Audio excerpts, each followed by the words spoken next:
வணக்கம் தமிழ் நேயர்களே.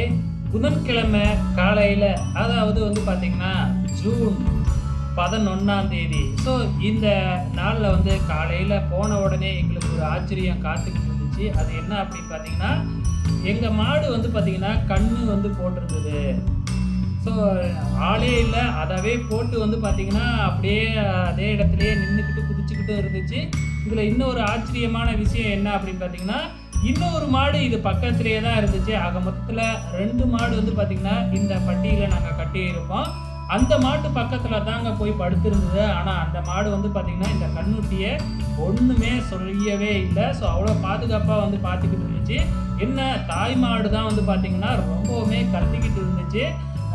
அதாவது அப்போ தான் பிறந்த ஒரு குழந்தை இல்லையா? ஸோ அதுக்கும் அதோட கண்ணுக்குட்டி ஒரு குழந்தை தானே, ரொம்பவுமே பரிதவிச்சு போச்சு. ஏன்னா அந்த கண்ணுக்குட்டி பார்த்திங்கன்னா அது பக்கத்தில் இல்லாமல் கொஞ்சம் தள்ளி வரைய போயிடுச்சு. இதனால் ரொம்பவுமே இந்த மாடு தான் கட்டிக்கிட்டே இருந்துச்சு. அதுக்கப்புறம் என்ன, அங்கே போனோடனே அந்த இன்னொரு மாட்டை பிடிச்சி வெளியில் கட்டி விட்டுட்டு இந்த கண்ணுக்குட்டியை இந்த மாட்டுக்கிட்ட விட்டு அதுக்கப்புறம் பால் குடிக்க வைக்கிறோம். ஸோ பால் பார்த்திங்கன்னா ஒவ்வொரு கண்ணுக்குட்டி குடிக்கிறதுக்குள்ளே பெரும் சிரமமாக இருக்கும். ஃபஸ்ட் டைம் கொண்டு போய் மடிக்கிட்ட விட்டாலும் அதுக்கு குடிக்க தெரியாது. ஆனால் இது அந்த சிரமத்தெல்லாம் கொடுக்கவே இல்லை. இதுவே போய் குடிக்க ஆரம்பிச்சிச்சுன்னா பார்த்துக்குங்களேன். இது பார்த்திங்கன்னா காலக்கண்ணு தான். ஸோ அதுவே போய் அது மாட்டுக்கு மடியில் குடிக்க ஆரம்பிச்சிடுச்சு. ஸோ பிறந்த உடனே பார்த்திங்கன்னா மாடு அந்த கண்ணுக்குட்டியை நக்கும்.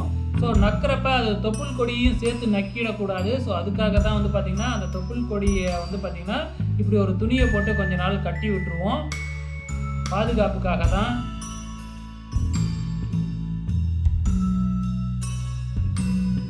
அதிகாலையிலேயே கண்ணுக்குட்டி போட்டிருக்க மாட்டுக்கு. ஆனால் கண்ணுக்குட்டி போடுறப்ப நாங்கள் இல்லை,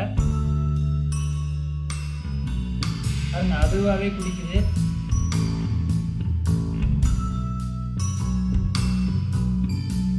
தண்ணியெல்லாம் வச்சு நல்லா தொடச்சி விட்டுட்டோம் கண்ணுக்குட்டிக்கு.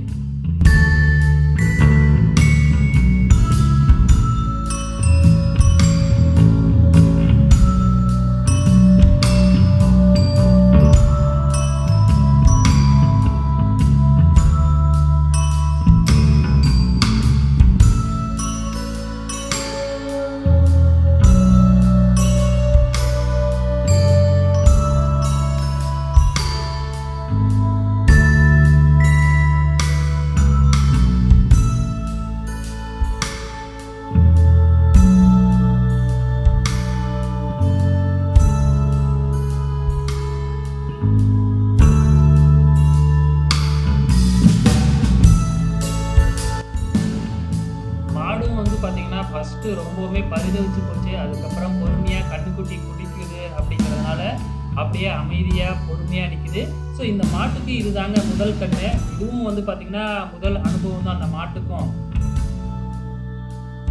செத்தை கொஞ்ச நேரத்தில் போட்டுருச்சு. ஸோ இந்த செத்தையை பார்த்திங்கன்னா மாடு திங்க விட்டுறக்கூடாது. ஏன்னா மாட்டுக்கிட்ட அகப்பட்டுச்சுன்னா அந்த செத்தையை அப்படியே அதாவே தின்னுடும். இது செத்தை அப்படிங்கிறது வேறு ஒன்றும் இல்லைங்க. ஸோ அந்த கண்ணுக்குட்டி இருந்த அந்த கர்ப்பப்பை தான். ஸோ மாடு அப்படிங்கிற போது கண்ணுக்குட்டி போட்ட உடனே அது இருந்த அந்த கூடும் வெளியில் வந்துடும் கொஞ்ச நேரத்தில். அப்படி வரல அப்படின்னா டாக்டரை அழைச்சிக்கிட்டு அந்த கூட்டை வெளியில் எடுத்துடணும். இல்லைன்னா மாட்டுக்கு ரொம்ப ப்ராப்ளம் ஆகிடும்.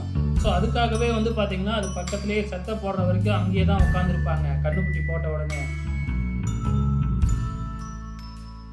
ஸோ இந்த செத்தையை என்ன செய்வாங்க அப்படின்னு பார்த்தீங்கன்னா, ஒரு சாக்கு இல்லைன்னா வக்கல் இதில் வச்சு உள்ளார வச்சு இதை எடுத்துக்கிட்டு போய் பால் வர்ற மரத்தில் கட்டி விடணும்.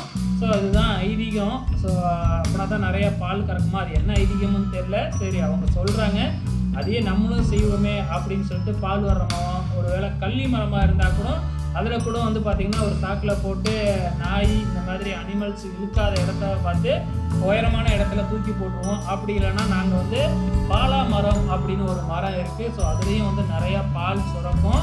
ஸோ அந்த மரத்தில் தான் நாங்கள் கட்டுறதுன்னு முடிவு பண்ணியிருக்கோம். ஏன்னா காட்டு பக்கத்துலேயே இருந்துச்சு பாருங்கள்.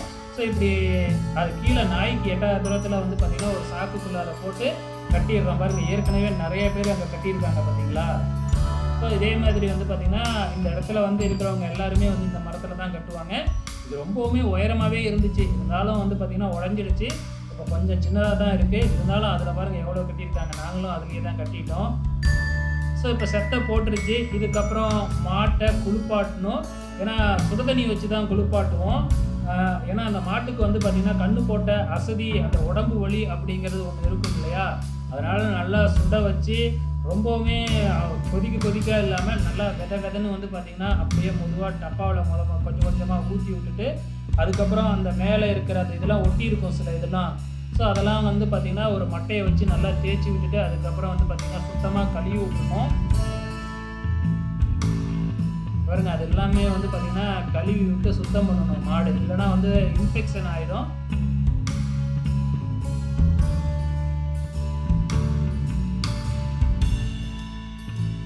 அதே மாதிரி வந்து பார்த்திங்கன்னா இந்த மாதிரி இருந்ததுனாவே கண்டிப்பாக சும்மா இருக்கும் போதே ஈ மொக்கையாமல் இருக்கிறதுக்கு மஞ்சளை குழச்சி வந்து பார்த்திங்கன்னா அப்படியே மாடை சுற்றி வந்து பார்த்திங்கன்னா அப்படியே தடவி விட்டுறது தான். சப்போஸ் காயம் இந்த மாதிரி ஏதாச்சும் இருந்தாலும் வந்து பார்த்திங்கன்னா அது இதில் குணமாயிடும்.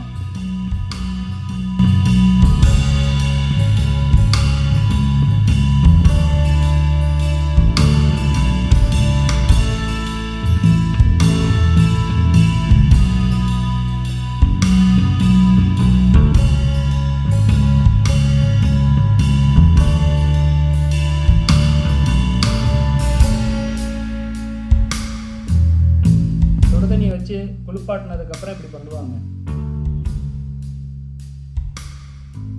இது கொஞ்சம் பொறுமையான மாடுங்க, அதனால கொஞ்சம் அமைதியாகவே இருக்கும். இல்லைனா வந்து ஒரு ஆள் மூக்கணங்காயிரை பிடிச்சிக்கிட்டு அது மடங்கு துள்ளி குதிச்சுக்கிட்டு இருக்கும். நான் சொன்னேன் இல்லைங்களா, அந்த மாடு பாருங்க அந்தாண்ட ஒன்று படுத்துருக்கு.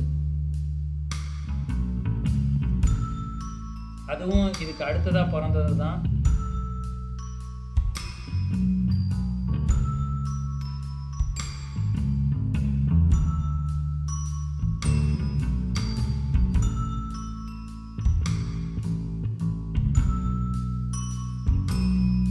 ஸோ இதெல்லாம் முடிஞ்சதுக்கு அப்புறம் தான் வந்து பார்த்திங்கன்னா நாங்கள் வந்து பார்த்திங்கன்னா நம்மளோட யூஸுக்காக பாலே கறப்போம். கன்றுக்குட்டி நல்லாவே குடிச்சிருச்சு. அதுக்கப்புறம் கன்றுக்குட்டியை கொண்டு போய் விட்டாலும் குடிக்கவே இல்லை.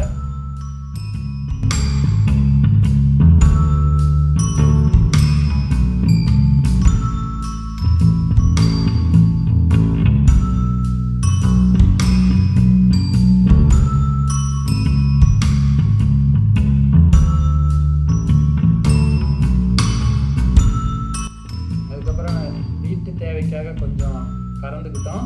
ஸோ இந்த முதல் பால் வந்து பார்த்திங்கன்னா அப்படியே அடுப்பில் வைக்கும் பொழுது அப்படியே கட்டியாக இருக்கும். எப்படி சொல்கிறது அப்படின்னு பார்த்திங்கன்னா ஒரு மைசூர் பாக்கு மாதிரி அவ்வளோ டேஸ்ட்டாகவும் இருக்கும். ஒரு மைசூர் பாக்கு திங்கிறத விட அவ்வளோ டேஸ்ட்டாக இருக்கும். அப்படியே மாவாக இருக்கும். மைசூர் பாக்கு கூட வந்து பார்த்திங்கன்னா நரன்னு இருக்கும். இது அது மாதிரி கூட இருக்காது. லைட்டாக சர்க்கரை, அதுக்கப்புறம் வந்து பார்த்திங்கன்னா கொஞ்சோண்டு ஏலக்காய் போடுவாங்க. போட்டுவிட்டு செஞ்சோம்னா செம்ம டேஸ்ட்டாக இருக்கும்.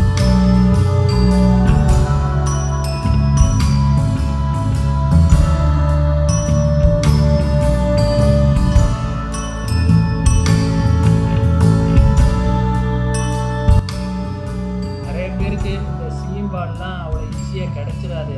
ஏன்னா பால் அப்படிங்கிறது வந்து ரெகுலராக கிடைக்கும். ஆனால் சீம்பால், அதுவும் போட்ட முதல் நாள் சீம்பால் வந்து பார்த்திங்கன்னா கிடைக்காது இல்லையா? ஸோ கண்ணு போடுற அன்னைக்கு மட்டும்தானே கிடைக்கும்.